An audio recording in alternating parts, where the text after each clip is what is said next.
नरक चतुर्दशी की 3 पौराणिक कथा। दीपावली के 5 दिनी उत्सव में धनतेरस के बाद नरक चतुर्दशी मनाई जाती है। इस दिन को छोटी दिवाली, रूप चौदस और काली चौदस भी कहा जाता है। इस यम पूजा, कृष्ण पूजा और काली पूजा होती है। इस दिन दक्षिण भारत में वामन पूजा का भी प्रचलन है। आओ संक्षिप्त में जानते हैं कि नरक चतुर्दशी की पौराणिक कथा क्या है। पहली कथा। नरकासुर को भौमासुर भी कहा जाता है।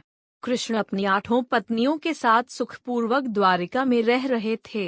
एक दिन स्वर्गलोक के राजा देवराज इंद्र ने आकर उनसे प्रार्थना की, हे कृष्ण, प्रागत ज्योतिषपुर के दैत्यराज भौमासुर के अत्याचार से देवतागण त्राही त्राही कर रहे हैं।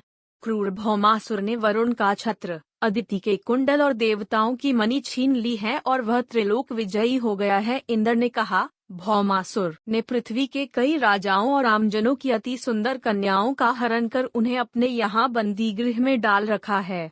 कृपया आप हमें बचाइए प्रभु।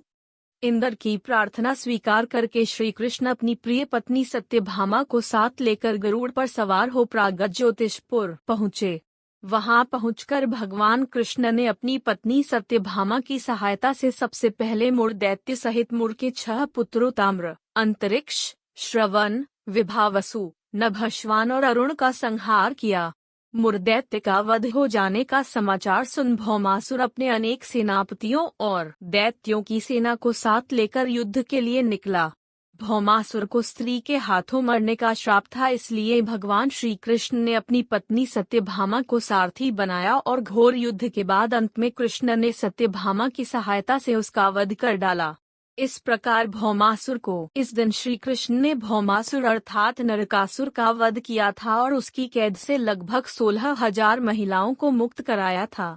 इसी खुशी के कारण दीप जलाकर उत्सव मनाया जाता है। दूसरी कथा। इस दिन दक्षिण भारत में वामन पूजा का भी प्रचलन है। कहते हैं कि इस दिन राजा बलि को भगवान विष्णु ने वामन अवतार में हर साल उनके यहाँ पहुँचने का आशीर्वाद दिया था। इसी कारण से वामन पूजा की जाती है। अनुसरराज बलि बोले, हे भगवान, आपने कार्तिक कृष्ण त्रयोदशी से लेकर अमावस्या की अवधि में मेरी संपूर्ण पृथ्वी नाप ली है, इसलिए जो व्यक्ति मेरे राज्य में चतुर्दशी के दिन यमराज के निमित्त दीपदान करेगा, उसे यम यातना नहीं होनी चाहिए, और जो व्यक्ति इन 3 दिनों में दीपावली का पर्व मनाए, उनके घर को लक्ष्मी जी कभी न छोड़ें। ऐसे वरदान दीजिए।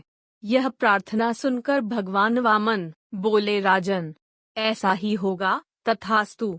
भगवान वामन द्वारा राजा बलि को दिए इस वरदान के बाद से ही नरक चतुर्दशी के दिन यमराज के निमित्त व्रत, पूजन और दीपदान का प्रचलन आरंभ हुआ। तीसरी कथा यह है कि रंती देव नामक एक धर्मात्मा राजा थे। उन्होंने अनजाने में भी कोई पाप नहीं किया था, फिर भी जब मृत्यु का समय आया तो यमदूत उन्हें नरक ले जाने के लिए आधम के। राजा ने कहा कि आप मुझ पर कृपा करें और बताएं कि मेरे किस अपराध के कारण मुझे नरक जाना पड़ रहा है। यह सुनकर यमदूत ने कहा कि हे राजन, एक बार आपके द्वार से एक ब्राह्मण भूखा लौट गया था, यह उसी पाप कर्म का फल है। यह सुनकर राजा ने यमदूत से 1 वर्ष का समय मांगा। तब यमदूतों ने राजा को 1 वर्ष की मोहलत दे दी।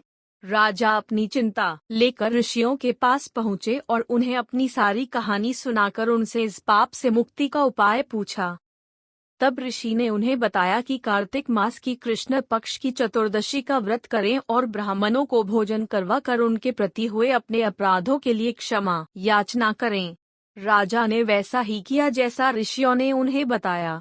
इस प्रकार राजा पाप मुक्त हुए और उन्हें विष्णु लोक में स्थान प्राप्त हुआ। उस दिन से पाप और नरक से मुक्ति हेतु भूलोक में कार्तिक चतुर्दशी के दिन का व्रत प्रचलित है।